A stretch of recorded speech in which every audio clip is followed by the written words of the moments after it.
Everyone, সকাল সকাল সবাইকে গুড মর্নিং। সবাই কেমন আছো? আমার মেয়ের পরীক্ষা শেষ হয়ে গেছে, বেশ কয়েকদিন হয়েছে। এমনি পড়তে বসতে চায় না, তারপর তো পরীক্ষা শেষ হয়ে গেলে আর কোনো কথাই না।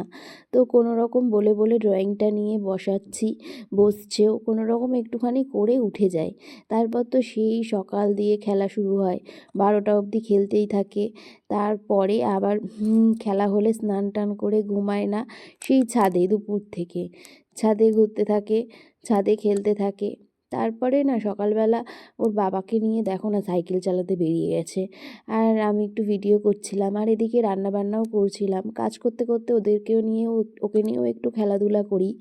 তারপরে দেখো আমাদের পাশের বাড়িতে, তোমাদের অনেক দিন আগেই দেখিয়েছিলাম, বেশ কি সুন্দর কুল হয়েছে বড় বড়। সেই কুলগুলো আজকেও তোমাদেরকে দেখাচ্ছি। সেই কুলগুলো না দেখো আরও কত বড় বড় হয়ে গেছে।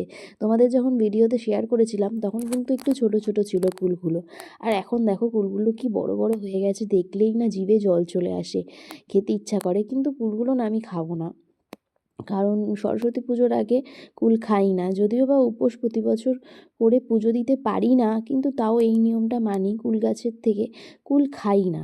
আমাদের ছাদে অনেক রয়েছে কুল, হাত বাড়ালেই পারা যায়, কিন্তু আমি পারি না, পেরেও খাই না, মেয়েকেও খেতে দিই না। তারপরেই দেখো না মেয়ে সাইকেল নিয়ে এই রাস্তা থেকে ওই রাস্তা করতে করতে তারপরে ঘরে ঢুকিয়ে গেছে। তো আজকের মতন ভিডিওটা এখানে